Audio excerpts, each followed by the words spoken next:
You can't stand at the edge without a small tension inside. It's the pull. Jump or stay safe. Every time I go on a balcony, look over the side of the edge, there's that weird feeling. Almost like it's calling you to just try it and see. And it's interesting that so many people have that same feeling. So much so that it's considered a phenomenon, and it's called the high place phenomenon, or the call of the void. And there's different theories of why this exists. A miswiring from your amygdala, or an innate sense that the ground is safe, like you've evolved some kind of weird pattern in your brain to think that down there is safe and where you're at is not. So you've got to get where it's safe. Maybe it's just a problem with our vertical vision adjustment. Some remnants of an evolutionary ladder hasn't quite worked the last bit of kinks out. Or maybe Freud was right. Because, he said we all had a death wish. Unfortunately, many people feel this pull towards death more strongly than a pull towards life. Maybe it's in their words, or maybe it's in their actions, but the call of the void hits them head on. This doesn't always manifest as depression or addiction, but that's just sometimes the most obvious ways to see it. I know people that feel the call more than others. They're good people. They do the right thing, but to them there is no moral standard.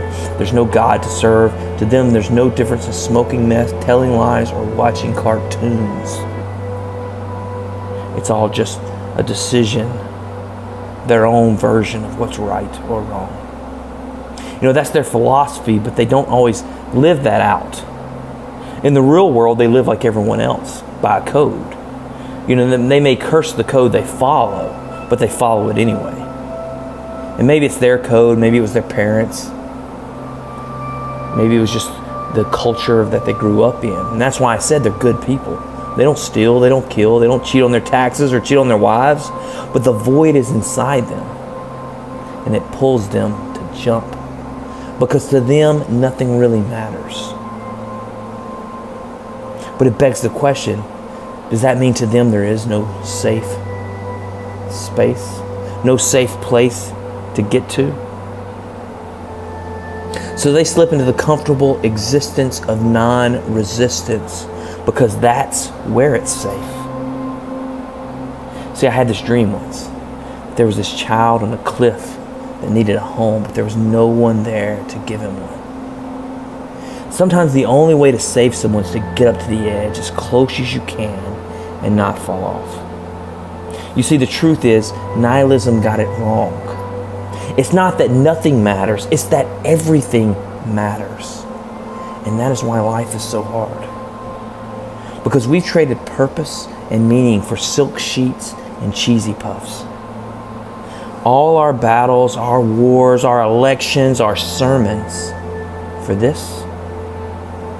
For nothing more than the latest Netflix special to kick back, relax, and enjoy our comforts.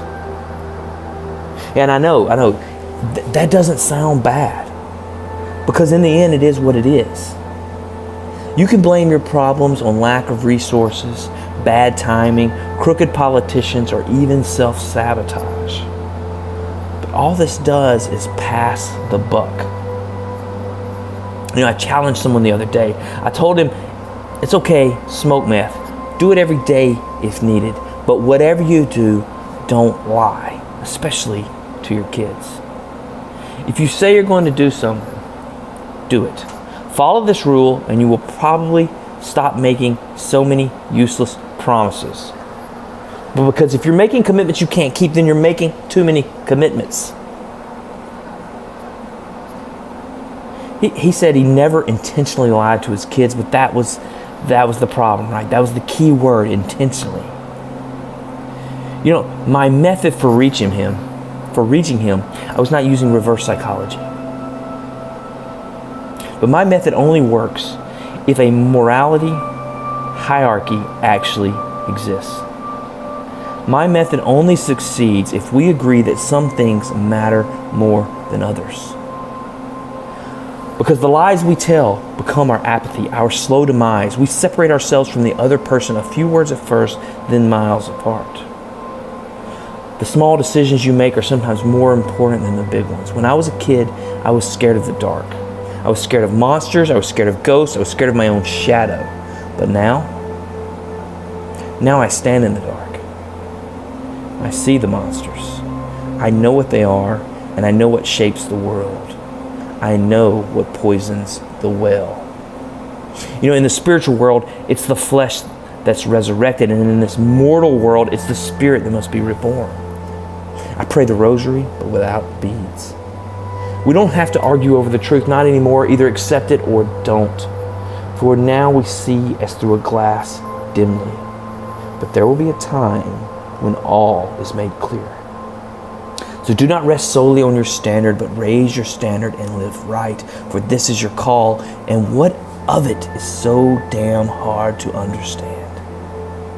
The way is straight, the path is narrow, and all that see it know it, and all that follow it fall, but make no mistake. We all choose a road to walk and a ledge to stand next to.